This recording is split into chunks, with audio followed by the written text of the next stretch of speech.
Imagine this.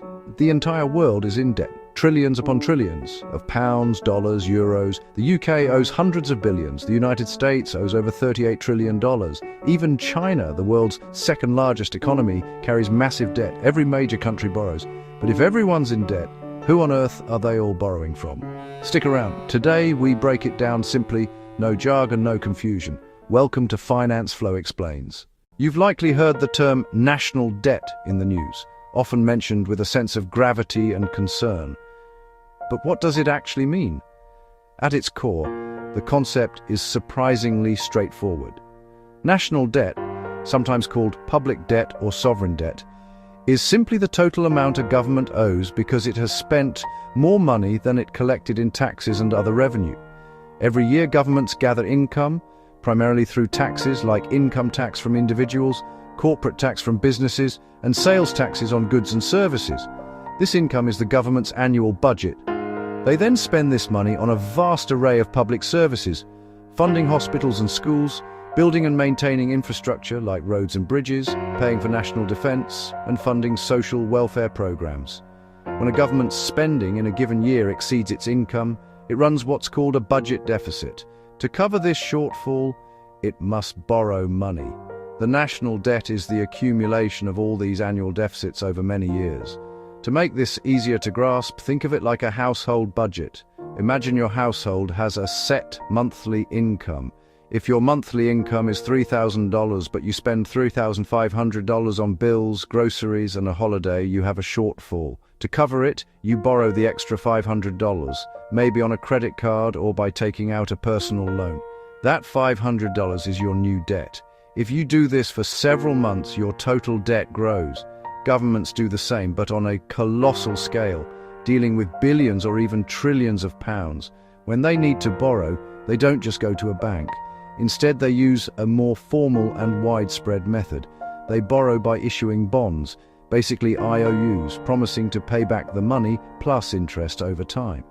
These bonds are financial instruments, a formal contract between the borrower, the government, and the lender. The government sells these bonds to a wide range of investors. This includes individuals, pension funds, banks, insurance companies, and even other countries' governments. When someone buys a government bond, they're lending money to that country. In return for this loan, the government promises to pay the bondholder regular interest payments known as coupon payments over a set period. At the end of that period, when the bond matures, the government repays the original amount of the loan, called the principal. So, how does the debt figure get bigger? The debt grows when new borrowing exceeds repayments and interest adds up. Each year a government runs a deficit, it adds to the total pile of debt. Furthermore, the government has to pay interest on all its existing bonds. These interest payments are a significant expense in the national budget and can themselves contribute to the need for more borrowing, creating a compounding effect if not managed carefully. This isn't a phenomenon limited to one or two countries. It's a global reality. Almost every country in the world has a national debt. The scale of this collective borrowing is staggering. Latest figures show global public debt exceeded $100 trillion in 2024 and keeps rising, with government borrowing driving much of the increase in 2025 and into 2026. This continuous rise highlights a persistent trend where governments worldwide are spending more than they earn, relying on borrowing to finance everything from economic stimulus packages to long-term infrastructure projects. Understanding this fundamental mechanism is the first step to grasping one of the most significant challenges in the modern global economy. So why not just print more money or raise taxes to cover everything? Printing endless cash causes inflation. Prices rise, your savings lose value, and trust in the currency collapses. Raising taxes too high slows the economy and angers voters. Borrowing lets governments fund important things without immediate pain. Building roads, hospitals, schools, supporting people during crises like pandemics or recessions, investing in defense, green energy, or technology for future growth. It's like taking a mortgage to buy a house. You borrow now so you can live better and hopefully earn more later to pay it back. Many economists say moderate debt is healthy if it finances productive investments that grow the economy faster than the interest cost. When we think about a country being in debt, we often imagine a single powerful entity pulling the strings. But the reality of sovereign debt is far more complex. The idea of a single global creditor is a myth. A nation's debt is not one loan from one source. Instead, it's a vast collection of millions of individual loans, held by a diverse array of creditors. So, when we ask, who does a country owe money to? The answer is a global directory of participants in the world economy. Let's break down the main categories of these lenders. First, and often most significantly, are domestic investors. This group includes pension funds, banks, insurance companies, and everyday citizens buying government bonds. For many countries, the biggest chunk of debt is owed to its own people, as a nation's savings are used to fund its own operations. The second major group are foreign governments and central banks.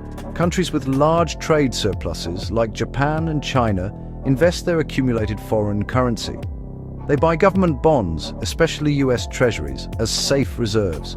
For these countries, holding another nation's debt is a strategic financial decision. Third, we have international organizations like the International Monetary Fund, or IMF, and the World Bank. They act as financial backstops, lending to countries in trouble or to fund specific development projects. These loans often come with strings attached, requiring the borrowing country to implement policy changes designed to fix underlying economic problems. Finally, there is a vast category of private investors. This includes large financial players like hedge funds, wealthy individuals, and massive bond funds. Motivated by financial return, they constantly analyze a country's economic health, making them a powerful force in determining a country's borrowing costs. Let's take the US as an example. While it owes a lot to Japan and China, a surprisingly large portion of its debt is owed to itself. The largest single holder of US debt is the American government, through agencies like the Social Security Trust Fund. This fund invests its surplus in special government bonds. So in a very real sense, the US government owes money to its own future retirees. What emerges is not a simple debtor-creditor relationship, but a deeply interconnected global financial ecosystem. It's a giant web where countries lend to each other while borrowing from others. This web creates both stability and risk, linking the economic fates of nations and individuals in ways we rarely see, but that affect us all every day. To understand the risks of national debt, we first need to see it not as a single number, but as a dynamic relationship between a government, its economy, and its creditors. Every government borrows money, issuing bonds to investors both at home and abroad. This borrowing funds everything from public services to crisis response. But this tool carries inherent risks, and there are clear warning signs when it's being misused. The first red flag appears when the cost of borrowing spirals out of control. Debt becomes dangerous when interest payments eat too much of the budget, or investors lose confidence and demand sky-high rates to lend. Think of it like a household budget. If your mortgage interest payments become so large that you can't afford groceries or healthcare, you're in trouble. For a country, this means less money for schools, hospitals, and defense. Investor confidence is crucial.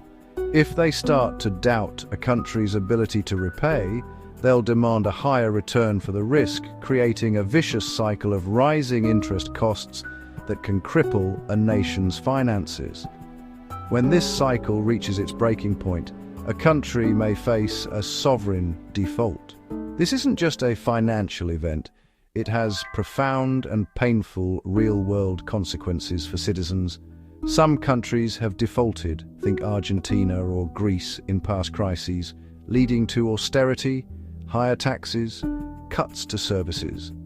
These measures are designed to stabilize the nation's finances and regain investor trust, but they often involve deep cuts to pensions, public sector jobs, and essential services, leading to social unrest and a decline in living standards for millions. The road to recovery from a default is often long and difficult. However, it's crucial to note that not all high debt situations lead to this catastrophic outcome. The structure of the debt and the strength of the economy matter immensely. A key distinction is the currency in which the debt is issued. But most large economies, US, UK, Japan, manage high debts because they borrow in their own currency, control interest rates, and have strong growth potential. By borrowing in their own currency, these nations eliminate the exchange rate risk that can plague emerging markets. Their central banks can influence interest rates and, in extreme cases, act as a lender of last resort to the government. Furthermore, their large, diversified and innovative economies are expected to grow, which increases their capacity to handle debt over the long term. But even for these powerful economies, there is a fundamental limit. The stability depends on a delicate balance. The most widely watched indicator of sustainability is the relationship between a country's debt and its total economic output, or GDP. The real risk is if debt grows faster than the economy for too long. If the economy is growing at 3%, but debt is growing at 5% year after year, the debt burden becomes progressively heavier. Over time, this can erode investor confidence and slowly push the country towards the danger zone we discussed earlier, even for a major economy. So, what does all this mean for the average person? The effects of national debt aren't just abstract figures on a government ledger. They can ripple down and impact your daily life and financial future in tangible ways.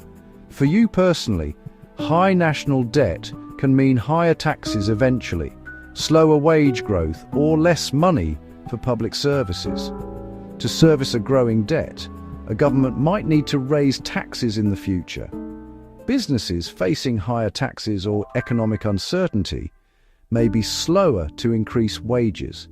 And as interest payments consume more of the budget, there's simply less available for things like education, healthcare, and maintaining public parks.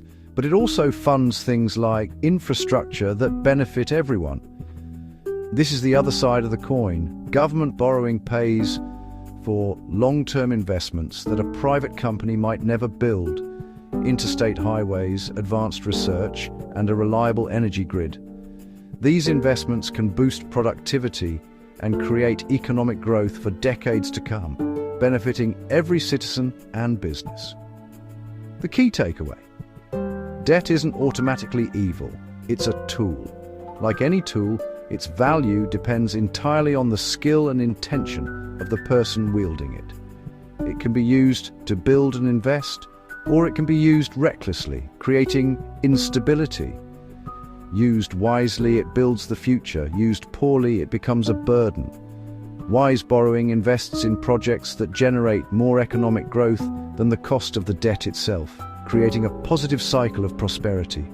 Poor borrowing funds consumption or inefficient projects, leaving future generations with the bill but none of the benefits. The debate over national debt is really a debate about our priorities and our vision for the future. So now you know, every country borrows. They owe it to a mix of their own citizens, other nations, and investors worldwide. And it's all part of how modern economies function. If this helped clear things up, give it a thumbs up, drop a comment with your biggest takeaway or question, and subscribe with notifications on new, simple finance explainers every week. See you in the next one. Stay curious about money.